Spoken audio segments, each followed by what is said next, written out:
आज हम पढ़ेंगे संचयी बारंबारता बंटन का आलेखीय निरूपण। इसे संचयी बारंबारता वक्र या तोरण भी कहते हैं।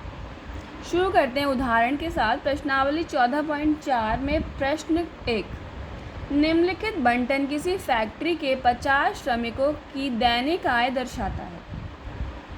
दैनिक आय ये है वर्ग अंतराल 100 से 120, 120 से 40 और 180 से 200 तक। यह है श्रमिकों की संख्या। इसका हमें उपरोक्त बंटन को एक कम प्रकार के संचयी बारंबारता बंटन में बदलिए और उसका तोरण खींचिए। ये जो तोरण होते हैं ये दो प्रकार के होते हैं, एक कम प्रकार का और एक अधिक प्रकार का। तो ये वाला जो हमें बनाना है किसका बनाना है? कम प्रकार का। तो इसमें हमें जो वर्ग अंतराल दिया था 100 से 120, 120 से 140, इसमें हम क्या करेंगे? इसको बदल देंगे और सबकी ऊपरी सीमा ले लेंगे। तो 120 से कम, 140 से कम, 160 से कम, 180 से कम, 200 से कम। श्रमिकों की संख्या वही रहेगी और इसमें हम संचयी बारंबारता निकाल लेंगे। पिछले वाले लेक्चर में मैंने आपको संचयी बारंबारता निकालना सिखाया था। इसकी यही रहेगी और अगली वाली के लिए इसमें इसको जोड़ते चले जाएंगे, इसमें इसको जोड़ते चले जाएंगे। तो ये हमें संचयी बारंबारता प्राप्त हो जाएगी। अब हम देखेंगे मान 120, 140, 160, 180, 200 के संगत संचयी बारंबारता के निम्न युग्मों के संगत बिंदु प्राप्त होते हैं। देखिए ऊपर से अगर इसकी ऊपरी सीमा ले ली जाए और संचयी बारंबारता को इसकी संगत संचयी बारंबारता ले ली जाए तो हमें निम्न बिंदु प्राप्त हो रहे हैं। 120, 12, 140, 26, 160, 34, 180, 40, 200, 50। ठीक है, ये बिंदु हमें प्राप्त हो गए। इन बिंदुओं को हम ग्राफ पेपर पर आलेखित कर लेंगे। आपको ये ग्राफ पेपर पे बनाना है। ग्राफ उपलब्ध ना होने के कारण मैंने इसे कॉपी में बनाया है। एक ये हो गया हमारा एक्स अक्ष, ये हो गया वाई अक्ष। एक्स अक्ष पर हमने ऊपरी वर्ग सीमा ले ली। ऊपरी वर्ग सीमा 120, 140, 160, 180, 200, 210। और यहाँ पर वाई अक्ष पर हमने संचयी बारंबारता ले ली जो कि 12 से शुरू होकर 50 तक जा रही है। तो हमने यहाँ 10 से 60 तक की ले ली। ठीक है, 10 से 60, 10 का स्केल ले लिया यहाँ पर 20 का स्केल ले लिया है। अब हमें जो बिंदु प्राप्त हुए थे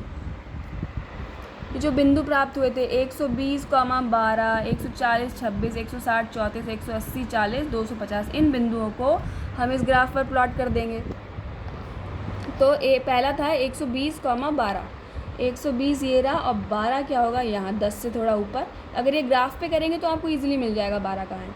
तो यहाँ पे हमने एक बिंदु मिल गया। दूसरा था 140, 26, 140 ये रहा और 26, 25 से थोड़ा ऊपर, ये दूसरा बिंदु मिल गया। तीसरा 160, 34, 160 ये रहा और 34 यहाँ ये। फिर 180, 40 ये और 200, 50, ये हमें 5 बिंदु मिल गए। इन 5 को हमने जोड़ दिया, ये हमें मिल गया इस वाले क्वेश्चन के लिए तोरण। ठीक, 220। अगला क्वेश्चन, किसी कक्षा के 35 विद्यार्थियों की मेडिकल जांच के समय उनके भार निम्नलिखित रूप में रिकॉर्ड किए गए। ये उनके भार दिए गए हैं 38 से कम, 40 से कम, 42 से कम, इस तरीके के, और ये विद्यार्थियों की संख्या दी गई है। यहाँ पर हमें पहले से ही संचयी बारंबारता दी गई है क्वेश्चन में। बहुत ईजी है, हमें पहले से ही बिंदु प्राप्त हैं 38, 0, 40, 3, 42, 5, 44, 9, 46, 14, 48, 28, 50, 32, 52, 35। कुछ नहीं करना है, ग्राफ में प्लॉट कर देंगे। ये हमने इस y अक्ष पर संचयी बारंबारता ले लिया और x अक्ष पर ऊपरी वर्ग सीमा ले ली। विभिन्न बिंदुओं के लिए हमने इसको प्लॉट कर दिया और ये ग्राफ खींच लिया। ठीक है, अगला क्वेश्चन, इसमें हमें माध्यक भी निकालना था इस वाले क्वेश्चन में, इसलिए हमें इस वाले क्वेश्चन में हमें माध्यक भी निकालना था। तो हमने इसलिए हमें इसकी बारंबारता की भी आवश्यकता होगी। बारंबारता ये हमें संचयी बारंबारता दी गई है, तो इसमें से इसको माइनस करते जाएंगे, ये मिलती जाएगी। 0 में से पहले के लिए 0 ही हो गई, दूसरे के लिए 0, 3 में से 0 माइनस किया 3 आ गया। 5 में से 3 माइनस किया 2, 9 में से 5 माइनस किया 4, 14 में से 9 माइनस किया 5, 28 में से 14 माइनस किया 14, 32 में से 28 माइनस किया 4, 35 में से 32 माइनस किया 3। ये आ गई इसकी बारंबारता। और ये हम माध्यक का फॉर्मूला लगा के माध्यक निकाल लेंगे। अगला क्वेश्चन है, निम्नलिखित सारणी किसी गांव के 100 फार्मों में हुआ प्रति हेक्टेयर गेहूं का उत्पादन दर्शाते हैं। ये उत्पादन है 50 से 55, 55 से 60 और इस तरीके से 75 से 80 तक, और ये फार्मों की संख्या है।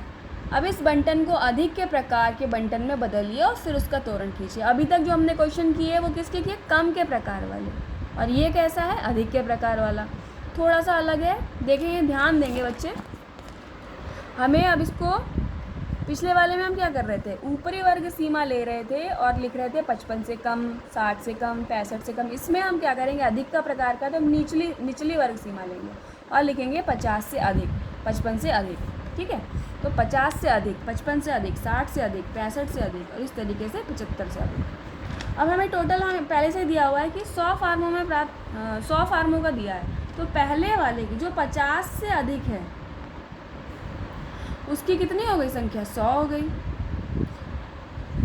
और ये हमें बारंबारता दी गई है, इसकी बारंबारता पहले हमने सामने लिख दी, 2, 8, 12, 24, 38, 36 और टोटल हमें मालूम है 100 दिया है। तो हमें इनकी संचयी बारंबारता निकालनी होगी। कैसे? 100 में से 2 घटाया 98 आ गया, 98 में से 8 घटाया 90, 90 में से 12 घटाया 78, 78 में से 24 घटाया 54, 54 में से 38 घटाया 16 और ये 16। हमें पॉइंट्स मिल गए 50, 100, 55, 98, 60, 90, 65, 78, 70, 54, 75, 16 पॉइंट्स मिल गए। और इनको एक्स अक्ष और वाई अक्ष पर प्लॉट कर लेंगे। संचयी बारंबारता वाई अक्ष पर ले ली, एक्स अक्ष पर निम्न सीमा ले ली।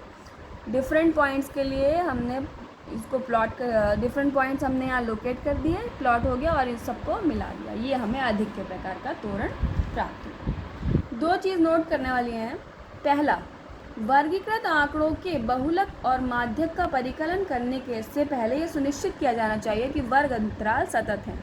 एक क्वेश्चन आपको देखा था, उसमें क्या था? वर्ग अंतराल सतत नहीं थे, कंटिन्यूअस नहीं थे, फिर हमने उसको कंटिन्यूअस में बदला था। तो मैंने तब भी बताया था कि वर्ग अंतराल सतत होने चाहिए बहुलक और माध्यक को निकालने के लिए। दूसरा नोट, इन तीनों में जो संबंध है माध्यक, बहुलक और माध्य में, ये होता है 3 माध्यक बराबर बहुलक प्लस 2 माध्य। पाठ समाप्त हुआ।